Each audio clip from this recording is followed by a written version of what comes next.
Ini dia, ini mungkin lebih kepada melihat secara lebih luas nih kita bahasnya ya. Ini dari Mas Taufik Ardian. Beberapa hari terakhir nih foreign masih net sell nih, tapi IHSG rebound hijau. Perlu was-was nih karena mungkin di drive-nya dari domestik gitu ya Mas. Ya, oke. Nah, ini sangat menarik gitu ya ketika teman-teman melihat sebuah foreign flow. Nah, kalau teman-teman lihat foreign flow ya, foreign flow itu sebenarnya nggak berhenti dari bulan Januari kurang lebih ya sampai saat ini. Itu waktu itu sempat akumulasinya sekitar belasan sampai puluhan triliun. Tetapi memang ketika waktu itu Lebaran, ketika habis Lebaran tanggal 9 Mei itu buka gitu ya, langsung drop 4% dan dengan distribusi yang luar biasa. Nah, even pada saat naik pun di saat-saat ini juga masih net sell juga. Nah, teman-teman harus ingat ketika teman-teman lihat gitu ya harga IHSG naik gitu ya. Ketika IHSG naik itu sebenarnya apa yang drive sih sebenarnya IHSG naik ini? Kalau teman-teman lihat beberapa hari terakhir sebenarnya yang mendrive IHSG itu sebenarnya Goto ya. Kalau teman-teman lihat Gotonya luar biasa naiknya, IHSG-nya juga ikut terkerek. Nah, itulah mungkin teman-teman bisa perhatikan juga asingnya itu larinya kemana dan cenderung net sell, net buy-nya kemana. Nah, kalau melihat net buy-nya kemana, kita bisa tahu tuh kira-kira sektor mana yang kita harus masukin, sektor mana yang harus kita hindari. Nah, jadi teman-teman kalau perhatikan mungkin beberapa hari terakhir mungkin lihat Unilever gitu ya, selalu di jajaran atas gitu ya, di top buy gitu ya. Nah, teman-teman harus memperkirakan kenapa saham Unilever itu malah menjadi menarik buat asing gitu. Jadi teman-teman bisa perhatikan dan memang kita harus was-was dengan kondisi ketika asing malah net sell tetapi ISG-nya masih naik aja gitu sih. Oke, nah itu dia menarik sebenarnya perbincangan kita di malam hari ini. Buat teman-teman yang mau bertanya, saya persilahkan. Tadi sempat menyinggung melihat sektor mungkin yang menarik nih beberapa hari terakhir atau beberapa pekan terakhir. Boleh bocoran nggak kalau Ko Arvin sendiri sedang lirik sektor apa nih? Oke, kalau sekarang ini saya masih melihat sektor komoditas masih bagus sebenarnya. Cuma memang, nah sebenarnya tinggal menunggu konfirmasi di mana dia bergerak naik setelah konsolidasi turunnya. Selain itu ada sektor consumer ya yang cukup menarik karena memang kalau kita lihat Unilever selalu menjadi jajaran atas terus ya, meskipun beberapa hari terakhir juga sudah tidak. Cuma sektor consumer ini masih cukup menarik dan memang arah flow uangnya ke sana. Nah, pertanyaannya adalah mungkin orang-orang bertanya gitu ya, kenapa kok sektor consumer ini kok jadi menarik gitu ya di tengah IHSG yang mungkin cenderung drop gitu ya, tapi saham consumer bisa naiknya 10 sampai 15%. Nah, jadi teman-teman kalau tahu memang IHSG itu kan di drive sama big banks ya, dan memang kalau big banks ini cenderung penggerak IHSG dan memang akumulasinya sudah terjadi sangat lama sekali ketika terjadi di bulan Januari gitu ya, dari bulan Januari itu big bangs terus. Nah, sekarang wajar sekali kalau memang asingnya melakukan profit taking di sektor yang index mover gitu ya. Nah, sekarang mereka harus memindahkan uangnya gitu ya setelah profit taking ini kemana. Nah, sebenarnya kalau teman-teman lihat ketika di luar sana, di asing sana memang Amerika sudah ribut soal inflasi dan sebagainya, mungkin ada kenaikan suku bunga, dan ini kan menyebabkan sebuah volatilitas pasar gitu ya, di mana inflasi bikin investor lebih panik gitu ya. Jadi orang-orang cenderung stay cash gitu ya, stay out from the market. Nah, ketika kita ngomong stay out from the market, maka sektor-sektor yang tidak terlalu terdampak dengan ini adalah consumer.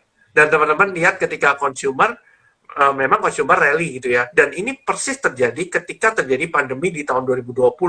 Ketika teman-teman lihat semua saham banks dropnya luar biasa, malah Unilever cenderung turun tapi tidak parah. Nah, inilah menjadi safe haven-nya stocks gitu ya untuk asing. Karena Unilever adalah salah satu consumer yang caps-nya cukup besar. Gitu sih, kurang lebih. Oke, jadi mungkin tadi sudah di mention sama Ko Arvin juga untuk sementara memperhatikan komoditi dan juga consumer. Buat teman-teman yang pengen bertanya, saya persilakan banyak banget yang masuk. Tapi saya tanya dulu, kalau misalnya beli menentukan positioning di sebuah emiten gitu atau di sebuah saham nih, misalnya pakai analisis teknikal nih buat Ko Arvin, untuk chart pattern atau candle-nya itu candle seperti apa sih sebenarnya yang menarik buat Ko Arvin untuk oke, saya beli nih saham. Oke. Kalau kita ngomong chart pattern itu kan ada dua ya, ada yang continuation dan ada yang sifatnya reversal.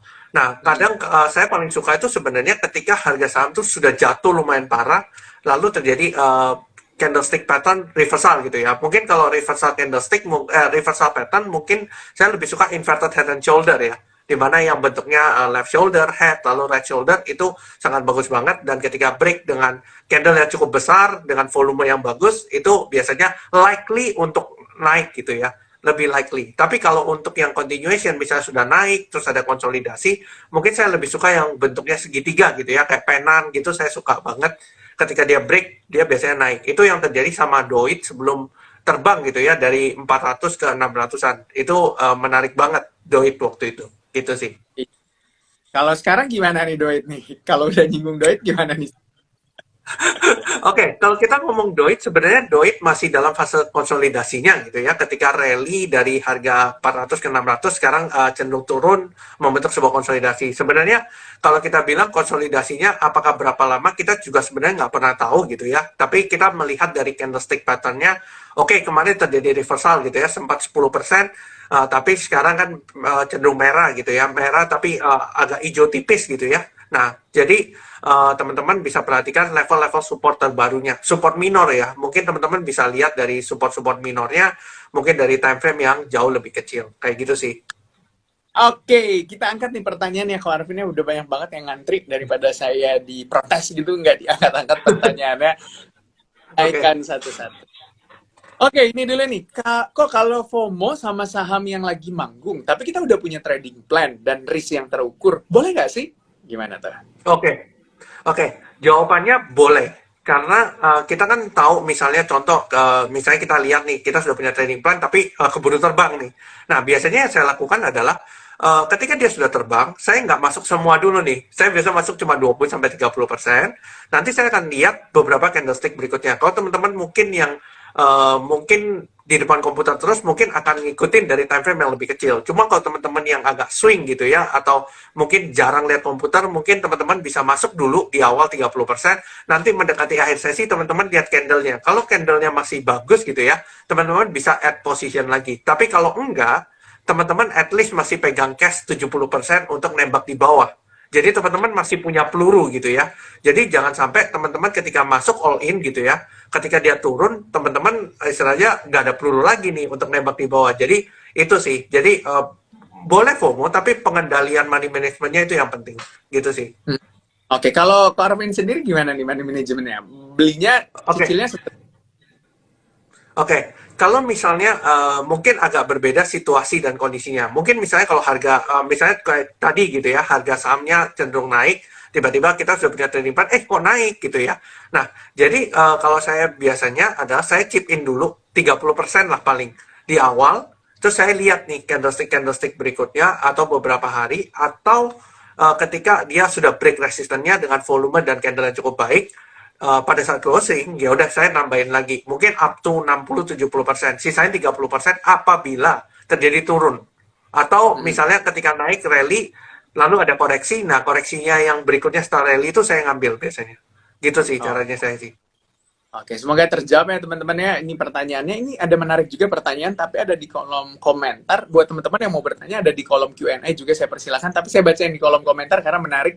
Ini mungkin bagi Rom ini, dia seorang scalper ya, karena dia ini lihat bid lebih besar dari offer, tapi kenapa ya harga malah turun, bahkan ARB nih akhirnya. Gimana nih? Oke. Jadi ini yang mungkin teman-teman banyak salah gitu ya, salah pengertian. Karena bid yang tebal itu adalah berupa uang gitu ya. Karena bid itu kan uang, over tuh kita punya barang. Nah, kalau bidnya tebal gitu ya, berarti kan dia berusaha nahan harga supaya dia bisa jualan. Nah, dia pasang barangnya di kanan, dia tahan bidnya supaya orang itu lihat bidnya tebal, mereka HK gitu ya. HK, hajar kanan langsung. Nah, otomatis ketika barang-barang si orang ini sudah terjual semua, bidnya dicopot. Ketika bidnya dicopot, ARB lah itu harga sahamnya. Karena mereka juga tidak punya kepentingan untuk ngangkat harga lagi karena barangnya sudah habis terjual ketika orang-orang HK di offer tadi.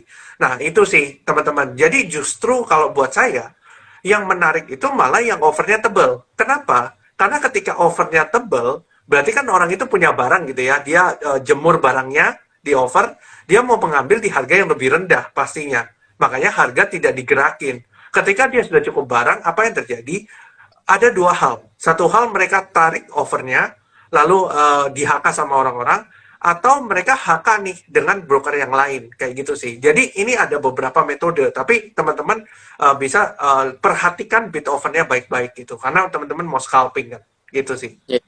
Kadang juga ada yang bilang ini fake bid gitu ya, ini fake bid nih ya. Betul. Terus tiba-tiba bidnya banyak, tiba-tiba wah hilang dalam sekejap dari jutaan lot, tiba-tiba cek hilang tinggal 1.000 atau Iya. mungkin 2.000 lot gitu. Nah ini berarti harus benar-benar diperhatikan juga ya bagi teman-teman ya, Ko Arvin.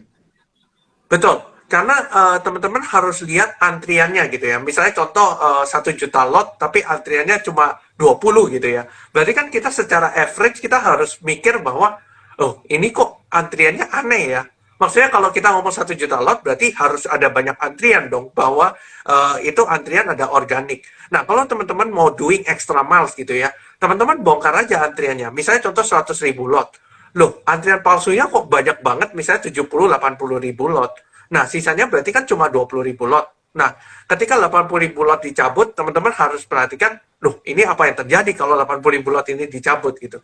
Dan teman-teman ketika beli, jangan sampai teman-teman nggak bisa keluar.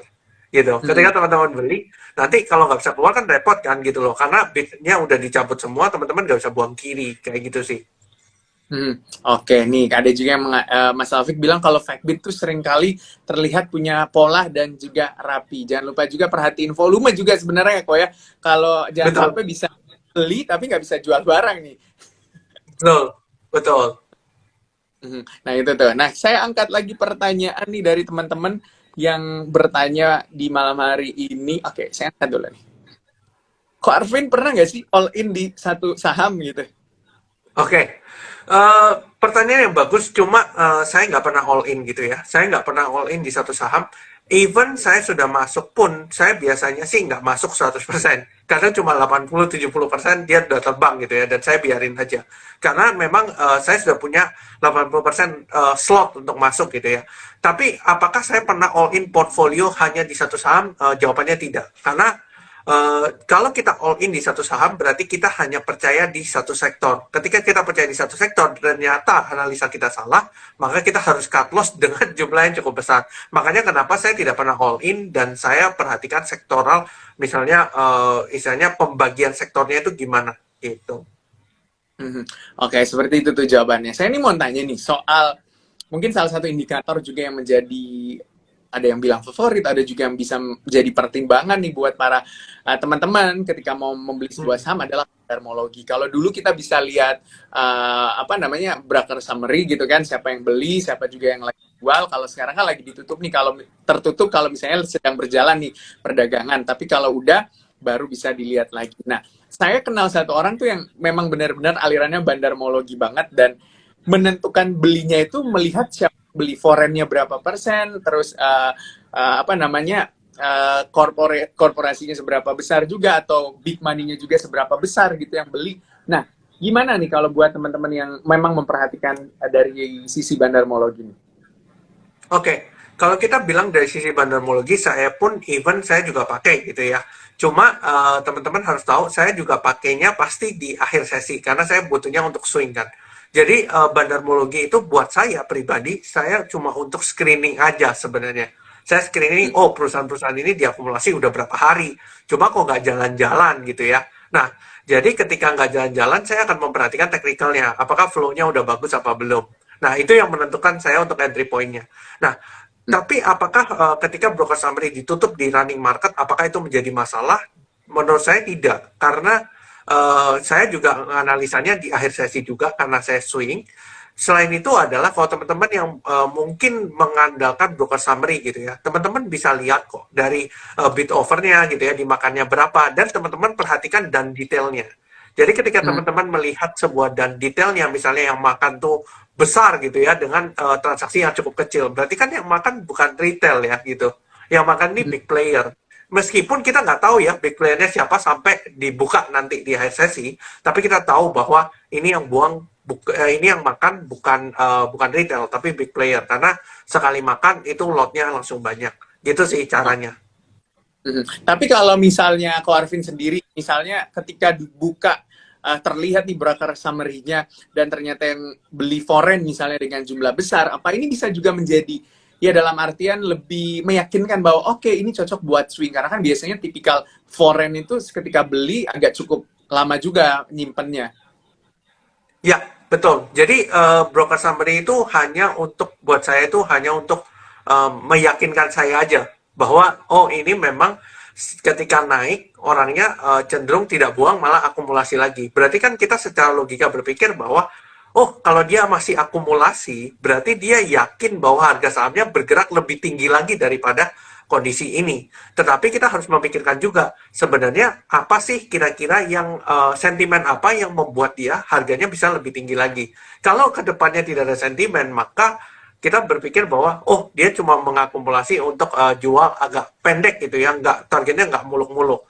Contoh misalnya perusahaan-perusahaan, misalnya contoh ya, let's say perusahaan CPO gitu ya. Kalau teman-teman perhatikan perusahaan CPO kan sideways ya, nggak kemana-mana setelah larangan ban ekspor.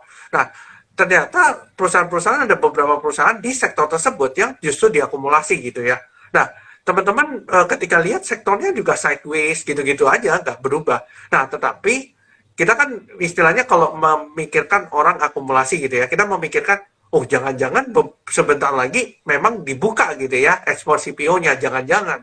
Nah, ternyata benar ya, ketika hari ini muncul berita bahwa memang CPO dan minyak goreng sudah mulai boleh ekspor lagi mulai pertanggal 23 kalau tidak salah. Mungkin minggu depan gitu ya. Nah, itu kan menjadi sentimen lagi kan buat CPO lagi.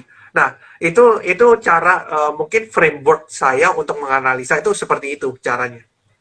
Oke, itu dia cara menganalisanya. Saya angkat pertanyaan, jangan lupa untuk capture Instagram Live ini, screenshot, taruh di Instagram story kamu, mention @joincuans, dan juga @arvin monami, tulis caption semenarik mungkin, nanti ada special giveaway dari Cuans tentunya untuk kamu. Nah, saya mau naikin, tapi ini rata-rata jujur ya, kok yang bertanya itu adalah menanya sebuah emiten gitu, gimana view-nya, terus juga gimana teknikalnya. Saya angkat satu-satu ya, kok ya. Ini mungkin buat Oke, teman-teman boleh. juga pencerahan juga. Nah, ini saya angkat dulu. Oke, sektor pariwisata. Mungkin sektor pariwisata saya bisa masukin juga airlines, terus hotel, dan ya beberapa tempat-tempat hiburan lainnya. Gimana nih?